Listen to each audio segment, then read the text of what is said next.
আসসালামু আলাইকুম। দৃষ্টিকোণ চ্যানেলে আপনাদের সবাইকে স্বাগতম। ঢাকা বিশ্ববিদ্যালয়ের ডাকসু নির্বাচন ঘিরে এবার যে চমক দেখা যাচ্ছে তা কল্পনারও বাইরে। দুইটি জাতীয় দৈনিক পত্রিকা দৈনিক ইত্তেফাক এবং দৈনিক যুগান্তর প্রকাশ করেছে তাদের জরিপ। আর এই জরিপে দেখা যাচ্ছে বাংলাদেশের ইসলামী ছাত্র শিবিরের ভিপি পদপ্রার্থী সাদিক কাইম বিপুল ব্যবধানে এগিয়ে আছেন। প্রথমে আসি দৈনিক ইত্তেফাকের জরিপে। এখানে অংশ নিয়েছেন প্রায় 2,60,000 মানুষ। আশ্চর্যের বিষয় হলো এই বিশাল ভোটারদের মধ্যে একাই 75% ভোট পেয়েছেন সাদিক কাইম। আর তার প্রতিদ্বন্দ্বীরা ছাত্র দলের প্রার্থী আবিদুল ইসলাম খান পেয়েছেন মাত্র 14%। স্বতন্ত্র প্রার্থী উমামা ফাতেমা পেয়েছেন 8%, আর বাগচাষের প্রার্থী আব্দুল কাদের পেয়েছেন মাত্র 3% ভোট। দৈনিক যুগান্তরের আরেকটি জরিপে দেখা যাচ্ছে এখানে অংশগ্রহণ করেছেন 51,000 মানুষ, আর এখানেও অবিশ্বাস্যভাবে এগিয়ে আছেন ছাত্র শিবিরের প্রার্থী সাদিক কাইম। তিনি একাই পেয়েছেন 80% ভোট। বাকিদের অবস্থা আরও শোচনীয়। ছাত্রদল 14%, স্বতন্ত্র 4%, আর বাগচাষের প্রার্থী আব্দুল কাদের পেয়েছেন মাত্র 3% ভোট। এই ফলাফল দেখে প্রগতিশীল মহল কার্যত দিশেহারা হয়ে পড়েছে। সামাজিক যোগাযোগ মাধ্যমে দেখা যাচ্ছে তথাকথিত প্রগতিশীলরা হতাশার সাগরে ভাসছে। বিশেষ করে মাসুদা বাট্টির মতো ব্যক্তিরা এই শিবিরের উত্থান মেনে নিতে না পেরে ক্ষোভ প্রকাশ করছেন। ঢাকা বিশ্ববিদ্যালয়ের শিবির তাদের শক্ত অবস্থান তৈরি করতে পারে, অলরেডি তৈরি করেছে, তাহলে সেটি হবে যুদ্ধাপরাধীদের মতাদর্শকে বৈধতার সনদ দেওয়া। কিন্তু বাস্তবতা হচ্ছে ঢাকা বিশ্ববিদ্যালয়ের ছাত্ররা এবারে শিবিরের প্রার্থীকে ভোট দিয়ে তাদের আস্থা প্রকাশ করছে।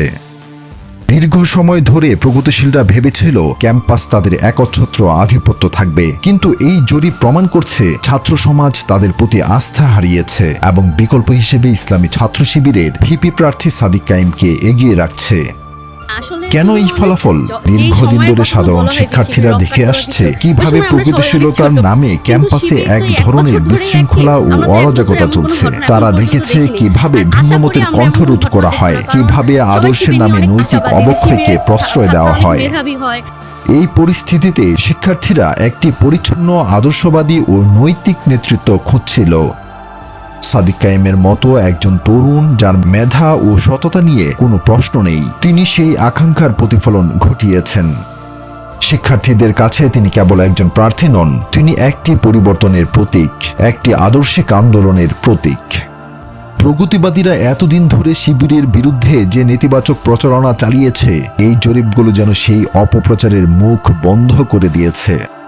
মাসুদা ভাট্টি, শাহেদ আলম, জিল্লুর রহমান, গোলাম মুর্তজার মতো প্রগতিশীল হিসেবে পরিচিত সাংবাদিকরাও এই ফলাফল দেখে তাদের হতাশা লুকাতে পারেননি। তাদের কাছে এই ফলাফল অপ্রত্যাশিত এবং তাদের তথাকথিত প্রগতিশীল ধারণার সম্পূর্ণ বিপরীত। এই জরিপগুলো আমাদের কি বার্তা দেয়? এটি স্পষ্ট যে শিক্ষার্থীরা এখন আর প্রথাগত ছাত্র সংগঠনের উপর আস্থা রাখতে পারছে না। তারা এমন একটি নেতৃত্ব চায় যা তাদের নৈতিক, একাডেমিক এবং সামাজিক জীবনে ইতিবাচক পরিবর্তন আনতে পারে। ঢাকা বিশ্ববিদ্যালয়ের মতো একটি ঐতিহাসিক ক্যাম্পাসে একজন ইসলামী ছাত্র শিবিরের প্রার্থীর এমন জনসমর্থন কোনো আকস্মিক ঘটনা নয়। এটি সমাজের মূল স্রোতে ইসলামী মূল্যবোধের প্রতি মানুষের গভীর আস্থার প্রতিফলন। আমাদের দেখতে হবে নির্বাচনের দিনে এই জরিপের প্রতিফলন ঘটে কিনা। তবে একটি বিষয় পরিষ্কার, সাদিক কাইমের এই উত্থান ছাত্র রাজনীতির নতুন একটি দিগন্ত খুলে দিয়েছে। এটি প্রমাণ করে যে আদর্শিক রাজনীতি আজও প্রাসঙ্গিক এবং মানুষ পরিবর্তন চায়। সেই পরিবর্তন প্রগতির নামে নৈতিক অবক্ষয় নয়, বরং আদর্শ ও মূল্যবোধের ভিত্তিতে। প্রিয় দর্শক, এই নির্বাচন এবং এই জরিপ সম্পর্কে আপনার মতামত কি তা আমাদের কমেন্ট বক্সে জানাতে ভুলবেন না। আপনার দৃষ্টিকোণ আমাদের জন্য অত্যন্ত গুরুত্বপূর্ণ।